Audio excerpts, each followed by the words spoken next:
Hi everyone, Alec Applebaum with Smart Realty, and today we are going to talk about cutting the cord. Um, it's an easy process, but there's a lot of steps to it. And as cable bills go up and up and up, and we have so many choices now, probably more than we've ever had in our lifetime of entertainment or how to consume television. Um, we don't really need cable. I should say we don't need cable television, but we do need internet. That's the first thing. But here, let's start with the easiest step. I've talked to quite a few people. They're saying they're paying upwards of over $200 for nothing more than television and internet. I'm like, what do you have, every movie channel? They're like, no, I don't have any.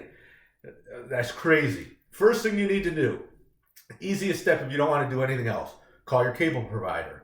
Just talk to them. Say, hey, I'm paying too much. What can we do? A lot of times it's basically when you're in the promotional period, it's fantastic. As soon as your promotion runs out, they treat you like crap, which is bizarre to me.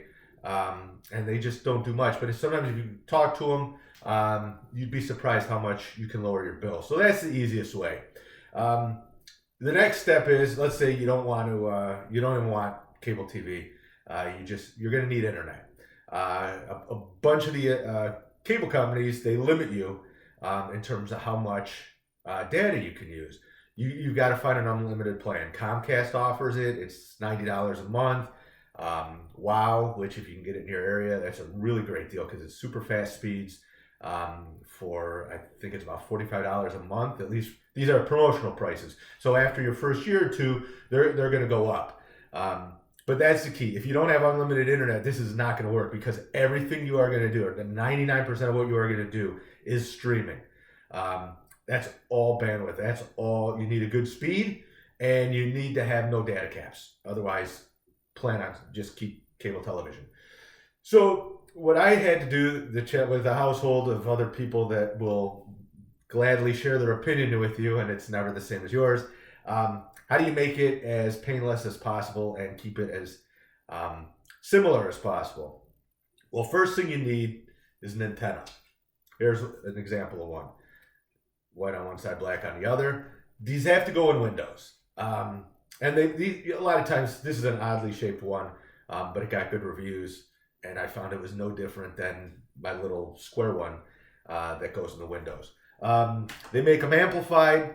They make them not amplified. I've had both. The amplified one was a waste of money because in this area, in the metro area, we're close enough to all the stations, towers that you're fine. The only issues you're going to have in the metro area for Ann Arbor and Detroit, Fox 2, it's tough to get in, and CBS 62 is another tough one to get in. There's a whole reason. It's incredibly, for most of you, you'll find it boring, but if you want to go look it up, it has to do with UHF and VHF. So it's what's old is new again, right? So that's number one. So now that's basically, now you have your basic channels. So 2, 4, 7, 50, 62, and there's a couple others in there. Not to mention each channel has sub-channels. So you're really getting, there's more than you think there. And it's better quality than coming through cable because it's not as compressed. So that's step number one. But if you were to just do that, you would need an antenna for every single television in your house, and that's not really practical, especially since you have to run. You put it in a window, then you run it coaxial is how it connects, and then you have to run it to your TV. It's not ideal. That's where this thing comes in. So I think it's just pronounced Tablo, Tablo. This one's the quad. So here's the cool thing of what this does, and you need this if you have more than one television. You basically take your antenna, so whatever window you put it in, now it doesn't have to be in the same room. You just want to find the window that you're allowed to put the antenna in and gets the best reception. And now you connect it to this thing. And here, I'll show you the box here. So this is all it is. It's not very large. So the antenna goes into here, and the cool thing is this connects to your the Wi-Fi. So basically it broadcasts throughout the entire house. So you're going to have, through your Roku, smart TV, your Fire Stick, you're going to have an app called Tablo. You just go to it, boom, pick any of the channels you want, it tunes in. And with this device, I'll get the box again. Here's what's really neat. It comes with a DVR. and you can record stuff. Though you do have to buy a hard drive, which is separate, and it's about another $50. Hard drive goes right in there. It's like a laptop hard drive. But once you do that, and then but if you want, okay, the DVR is a little bit limited, but you can pay a one-time fee, and then it's like, I think it goes a month in advance. And you record stuff, you have a guide just like you're used to. So in that regard, it's convenient. Now every single TV has access to it. And we talked about the Roku stick, or the Roku, and then they're not just sticks, you can get the boxes too, or the Fire, which is the Amazon product. I have both. I prefer the Roku. I find it's faster, especially starting up the Fire Stick. There's more of a delay. At the end of the day, they both work great. They're both good. On one TV I have one, another a different one. So you can't go wrong either way, especially when Amazon runs their sales. You can get the new 4K one for I think like $25. So that's a pretty good deal. So if that's your choice, either one, you can't go wrong. So now you have your broadcast TV. Now you have your Fire Stick, and you're basically gonna, whatever input your stick is at, that's where you're gonna watch everything. And now the question is, what services do you get? Most of us have Netflix. If you have Amazon Prime, there's already Prime Video, which is movies and TV shows. There's tons and tons of services. NBC just announced they're going to have a free one and a pay one, and I don't even know how that's going to look, but it's free. You got a lot of programming. You'd be crazy not to download it. All HBO you can watch separately. Showtime, Stars, anything that's out there now is streamable. So the question is, what do you want? How do you watch TV? This is basically a la carte. You're going to pick your level of, do I have kids or do I like Star Wars? I'll get the Disney app, which The Mandalorian is fantastic.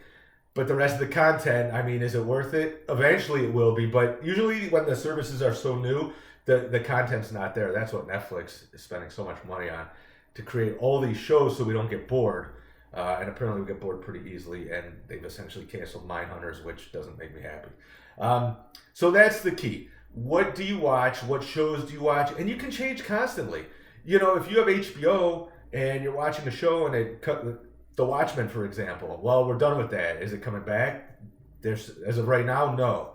So maybe you now go to Showtime or something else. So you don't have to stick with one service, especially if you're not paying a year in advance. So you have the flexibility on what you want, and the control's back to you. So again, you just need that good internet connection, because if 3-4 people are in the house and 2 are watching television, somebody's on the computer, or watching YouTube, it adds up. So you need to have the bandwidth and you need to have the unlimited data. But it's really easy to do. It is a different way of watching TV. I will tell you one other thing that I did add. YouTube TV, which there's a whole bunch. Sling has a couple of options. AT&T has. They keep changing what they're offering. Apparently in my house, I ticked some people off, my wife, and so she did not like the fact that you had to, when you switch all this, you're going to a specific way of watching television, right? You have to say, all right, I'm going to watch this, and you hit play and you're watching that. And it does, the days of channel surfing ends. It just doesn't work like that. You don't have the remote in your hand. You're not hitting the up button. And, you change the channel on a commercial and then you go, what was I watching before? That's always nice. But that doesn't happen anymore because now the channels don't work the same way. And you lose you do lose channels. So you can forget about all news is basically gone. Though there is an app called Pluto TV that's really good for anybody. They have tons of like old movies, like 80s action and stuff like that. Tons and tons of old movies. They have some news channels as well and a bunch of miscellaneous content. Anyone who cuts the cord, get Pluto TV. It's free. And it's a pretty cool app with a lot of content. But yeah, so the idea was, all right, we don't have the regular television viewing experience. So I just looked what was out there. And the reason I went with YouTube TV, which is, I think it's $50 a month, it has a guide, it has a DVR, it's easy, convenient, it has a ton of sports channels. That's one thing when you cut the cord, you lose all your sports. which if you're in Detroit and a Detroit fan, that's fine. Actually, that's probably preferable at this time.